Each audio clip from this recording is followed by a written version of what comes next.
All right, so like I said, my name is Larry Price, and I'm here tonight to talk to you about remote desktop in the browser. The whys, the what's, and the hows. Here is some fluff about me. It's not important, that's not what this is about.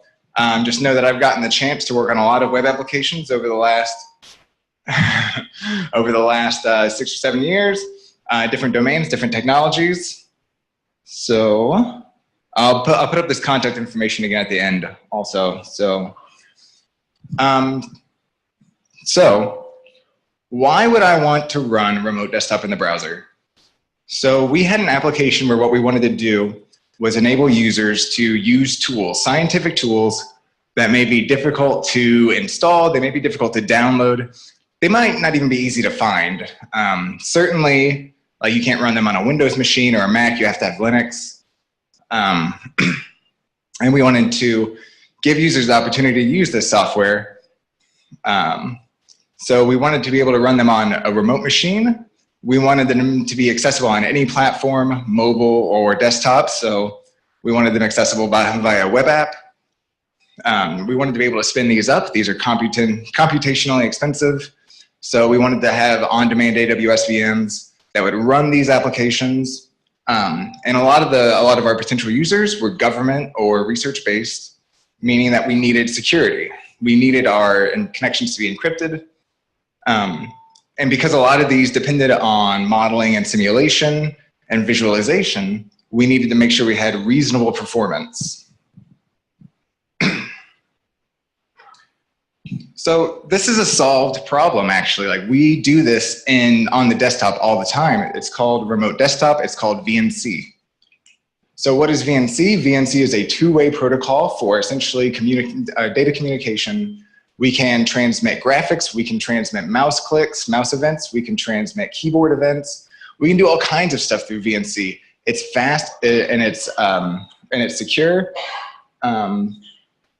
but it's desktop technology, and there's no way to easily do this through the browser, right? Well, noVNC is a tool that was created by people way smarter than me. And what it does is it uses Websockets to connect to a VNC connection and essentially put that up into an HTML5 canvas sort of situation and display your graphics. It can communicate your mouse events. It can communicate your keyboards. It is exactly what we need. So I mentioned WebSockets. WebSockets, again, are a two-way communication protocol. Essentially what you do is you open up a connection to a server, and then you sit and you wait for events to come in. In our case, these are going to be paints to the screen. These are going to be sort of like keyboard things. And we can send data back as well while we're waiting. And this all happens asynchronous.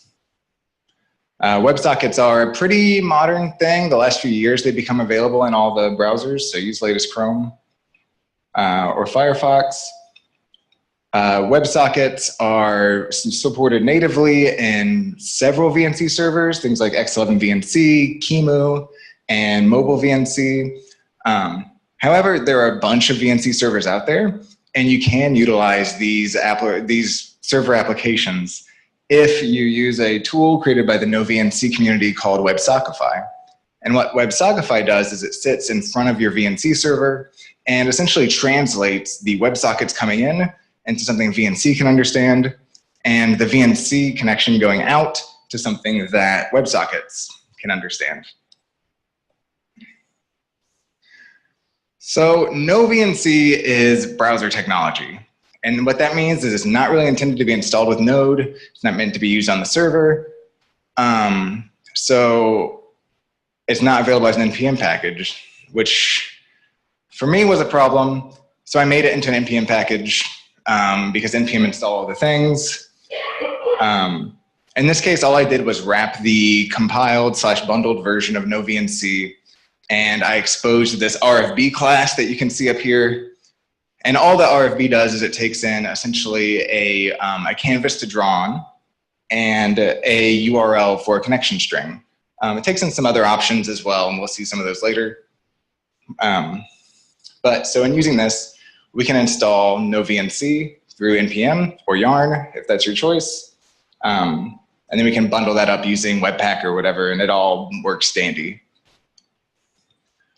So the fun part of any presentation is when you give a demo. And so I'm going to do a whole bunch of demos right now. Let's build an app.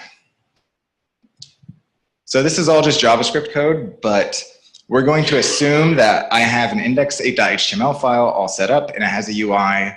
The UI is very basic. It has a canvas for the noVNC to go on, which is hidden by default, and it has a form for inputting an address and then a submit button. So just kind of going through these comments here, you can see what we do is we require the noVNC-core module that we created because we have to hack everything to do that. We have this connect function, which takes in an address, and that'll be the address to our VNC server. We then initialize a new RFB given that canvas and also given the address with the WebSocket protocol in the front.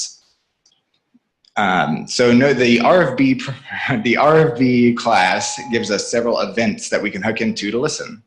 Things like the connect event, which tells us when we're connected, obviously, and things like the disconnect event, which tells us when the server has decided that we are no longer allowed to connect to that connection. This could be for any number of reasons. Maybe the server's going down, maybe the host has decided that you're doing something malicious, but we hang on to that so that we can clean up our WebSocket if necessary. This last line here allows us to scale the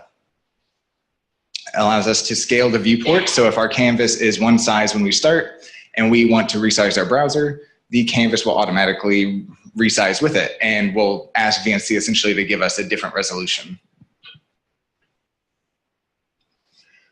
Disconnecting, in our case, we have a disconnect function, and all it really does is to hide the form UI, show the canvas UI, and then call RFB.disconnect. And if we don't do this, our WebSocket connection won't be cleaned up properly in the browser, and eventually things will hang. So very important. This I'm going to kind of just gloss over very briefly. It's just connection logic from my UI to actually hook up to the connect event and initialize the RFB and show the right UI based on the current state of the system. Yeah, so this line right here is really what's important, is calling that connect. So in my case, I run Ubuntu, so I use X11VNC as my VNC server. This is a sample command of how you would run it. I have a computer that's about, I don't know, 75 yards away right now that is running this command. Okay, and we're up. And so as you can see, I've entered an address and I have a connect button. Here goes nothing. Oh no, okay. So I am logging into my computer from this computer, but my password's not correct. Please work. Yes. And so I'm running Firefox on my computer in the other room. Why would you want to do this? Maybe because you want an isolated container to do something, or maybe because my computer's not powerful enough to run Firefox because browsers are RAM eaters these days. I'm going to disconnect, and we got more to do. That was great and all, but do you have a question? Can you remote into another one from that machine and just keep it? V-inception? Thank you for that joke. You could do that. You could do that, I think. You can remote into your own machine, and then it's really wacky, like mirror style. Is it picking up that mic? Okay.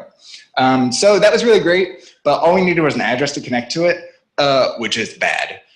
Because then anyone in this office, if all y'all have a VNC server or client running on your phones, you can just connect to my computer and do whatever you want, I guess. So we're gonna password protect that endpoint. So all we're gonna change about our connect function is we're gonna add this password flag that comes in, and then we're gonna pass in credentials. We're this third parameter here into our RFB initializer. It's just options. In this case, we're gonna pass it in a credentials options with password, a key value dict of just password, whatever that was when it was passed in. This is how you would run X11VNC to generate a password. Essentially, it asks you some questions, saves off an encrypted file, and then you give it some more options. So I, of course, have this one. Very slight change. You can see we now have a password field. And we're running on port 5901. Same thing. That's correct, though. That's correct. So if I enter the wrong password, I feel like I tested the wrong password once earlier and it didn't work right. So I'm going to refresh this page first. And I'm going to type banana. And it blocked me, which is what we expected.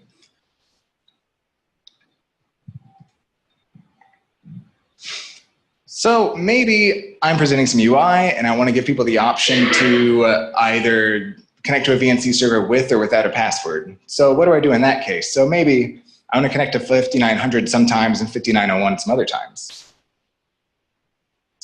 Fortunately, the good people at noVNC thought of that and provided us with yet another event called Credentials Required. It's right up here. And on Credentials Required, we're just going to display some password information, like a form for the user, very similar to what we're doing for the canvas in general. I skipped ahead there. Hold on.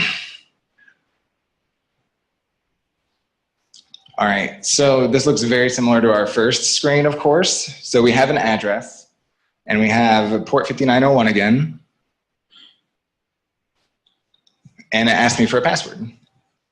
Is that correct? Yes. Okay. So now if we disconnect and we go to a server without a password, 5900,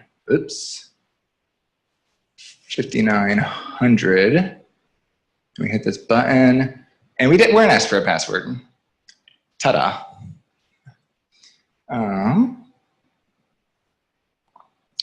In my talk description, I promised there would be React. You are allotted one slide of React code. What's interesting here?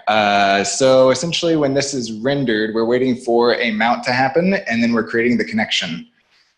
This is approximately the logic that we had in our little connect function in our vanilla JS app, but instead now we're rendering, so we're doing all this conditional rendering down here, all these fun ampersands and mustaches that everyone loves, things to tell us if it's secure or not. So the last one, it's over here.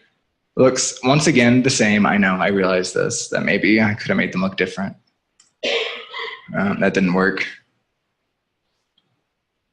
Does anyone remember what I typed there? Was it wrong? There you go.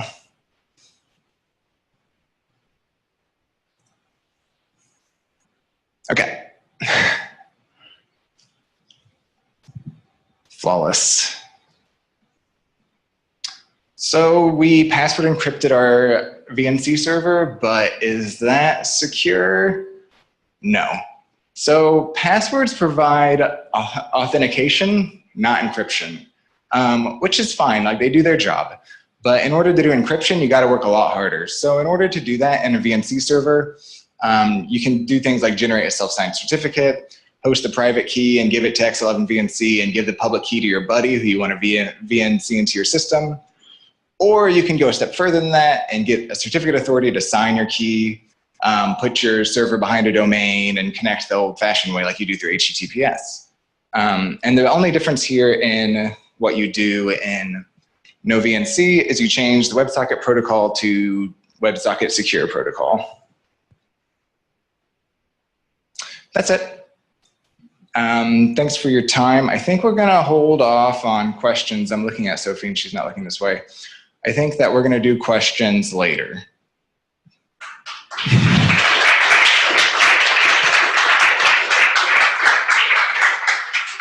But yeah, thanks for listening. All those GitHub links are things that were used in this presentation. There's ways to contact me. And I am looking for Nick, who's walking this way slowly.